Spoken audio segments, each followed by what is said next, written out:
אתה רוצה לשמוע איזה קליפ אתה מצלם לנו פעם? עמית שלך, עומר אדם, ce matin sur Radio J. Radio J, le 6-9, Ilana Ferradian.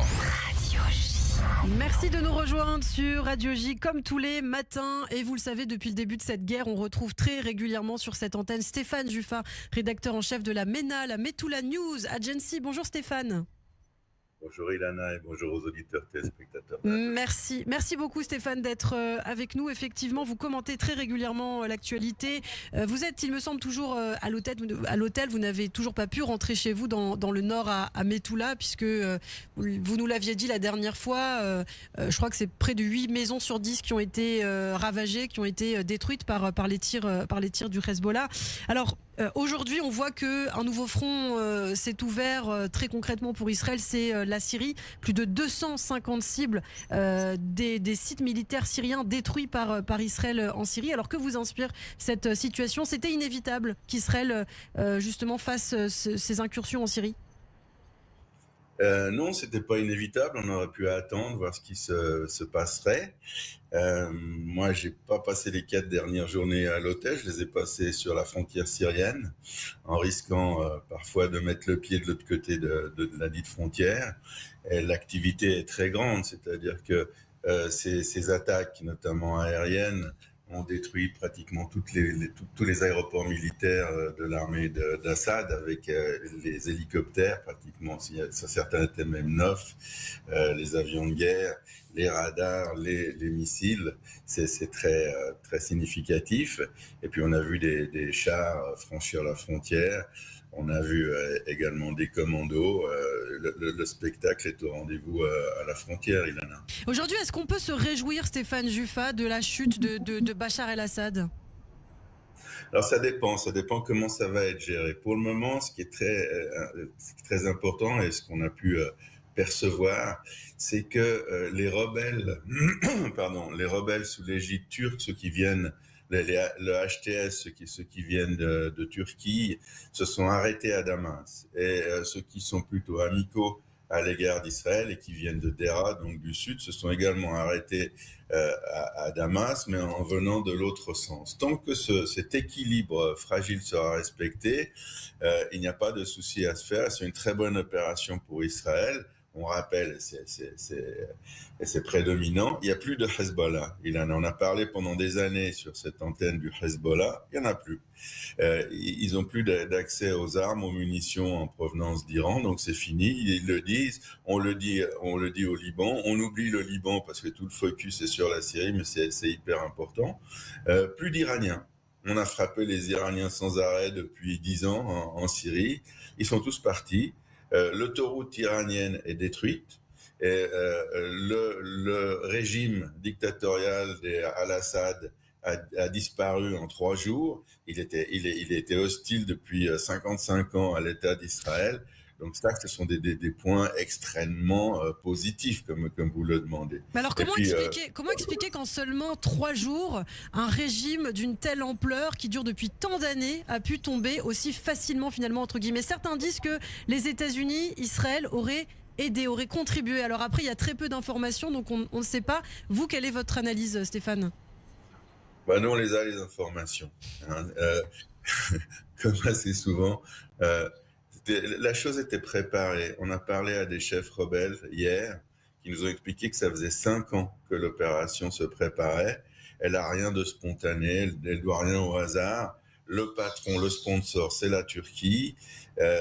La gestion a certainement impliqué d'autres pays, et je ne veux pas citer de noms pour pas avoir de problème, mais je pense que vous l'avez fait. Il y a eu 3 axes de progression. Un, à partir du nord, d'Alep, Idlib, c'est les forces protégées par la Turquie, en direction de Damas. Un, à partir de l'est, de la zone qui est dirigée, contrôlée plus ou moins, plutôt plus que moins par l'armée américaine, la zone de Tanf, qui se sont également... Ceux-là ont parcouru 200 kilomètres en une journée. Je ne sais pas exactement comment ils ont fait, mais en tout cas, ils n'ont pas rencontré beaucoup de résistance et ils se sont aussi rués sur Damas.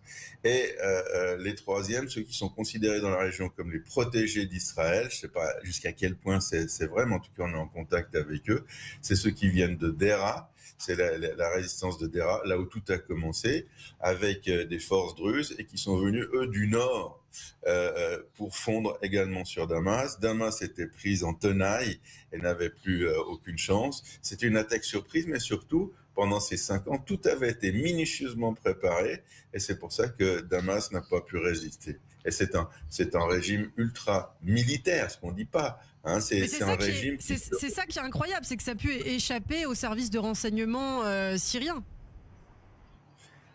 Ils étaient quand même fatigués. Les Alaouites, la communauté d'où vient la famille Assad, représente uniquement 1,5 million, 1,7 million de personnes sur un pays qui en comptait au début de la guerre 27 millions. Et leur grande faute, c'est de ne pas avoir réussi à forger des alliances stratégiques à l'intérieur de la Syrie. Ils auraient pu, par exemple, s'allier aux chrétiens, 1,5 million de personnes, aux Druzes, pratiquement la même quantité, le même nombre plutôt, aux Kurdes. Ils auraient pu monter une force de 10 millions de personnes, mais les Alaouites ne transigent pas. Les Alaouites ne s'allient pas. Ils sont extrêmement fiers. Ils pensent que c'est eux qui ont la vérité réservée à eux seuls. Et en 55 ans, ils n'ont pas réussi à générer ces alliances. Alors, Ilana, tant que ça dépendait des alliances extérieures, c'est-à-dire l'Iran, la Russie et le Hezbollah, ils ont tenu. Ce sont ces forces qui les ont organisées. Quand ces forces étaient occupées ailleurs, en Ukraine notamment, eh bien, ils sont tombés comme un château de paille. C'est ce qui explique cette déroute qui, de l'extérieur, peut paraître vraiment surprenante. Et un revers pour la Russie, notamment. On sait que Bachar el-Assad a trouvé refuge avec sa famille à Moscou, en Russie. Alors, vous parlez de la Turquie, mais on peut se poser la question aussi si, finalement, entre guillemets, comme on dit, c'est mieux. C'est mieux parce que on sait comment la Turquie traite ses minorités, notamment les minorités chrétiennes. Je crois d'ailleurs qu'Israël a tenu à protéger certains villages de minorités. Stéphane, en Syrie ? Je ne sais pas si on les protège. On se protège, nous, principalement. Et puis, on sait ce qu'on ne dit pas, parce que c'est pas très diplomatique, mais on s'est approché à 18 kilomètres de Damas. Je les ai vus hier. Je ne sais pas si je devrais dire ça, mais on a conquis le Hermon syrien. Au bas du Hermon syrien, on est à 17 km de Damas. Et les villages et les villes dont vous parlez, certains sont des villes comme la nouvelle Kounetra, il y a plus de 10 000 habitants. Eh bien, c'est dans la zone démilitarisée, dans la zone dont on parlait précédemment avec votre autre invité. Donc, il y a 2 lignes de démarcation, la ligne Alpha, la ligne Bravo. Au milieu, ça doit être une zone démilitarisée pour empêcher justement, c'est ce qu'on voulait faire en 74, que des factions ou l'armée syrienne ne s'approchent de notre frontière. Eh bien, comme il n'y a plus personne pour faire la police dans cette zone démilitarisée, c'est nous qui nous y sommes portés. Et ces localités, ces villes et ces villages sont passés sous la coupe, sous la protection israélienne. On a le contrôle de cette zone démilitarisée. Alors, l'autre question que vous alliez me poser, Ilana, c'est on parle. Est-ce que c'est bon pour nous ? C'est ça la question. Ça, c'est pas une question qu'on pose en analyse stratégique, mais j'en ai une autre pour vous. Le gouvernement israélien, les divers intervenants parlent de présence temporaire. On vous l'avait répété au moins 5 fois ce matin, je vous écoute attentivement.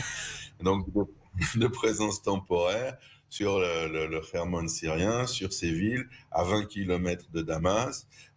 On n'est jamais mieux servi que par soi-même. L'armée israélienne s'y trouve en masse. Mais c'est moi qui vous pose une question maintenant. À quel moment ce sera plus temporaire ? Qu'est-ce qui peut arriver avec des rebelles islamistes salafistes qui se trouvent à Damas ? Écoutez, on essaye d'être optimiste, Stéphane. Mais nous sommes optimistes, mais nous sommes en même temps, on essaie d'être réalistes. Donc on a pris ces positions et ça fait depuis hier que je me demande qu'est-ce qui pourrait arriver pour qu'on soit suffisamment en sécurité pour nous retirer. Je n'ai pas encore trouvé la question. Je vous assure. Eh bien, merci. Aux auditeurs et aux Merci. spectateurs, je vous promets que quand j'aurai trouvé la réponse, je reviendrai vous le dire. Eh bien, merci beaucoup Stéphane Juffa. Merci pour cette analyse ce matin sur Radio J. Je vous dis à très bientôt. Merci. Radio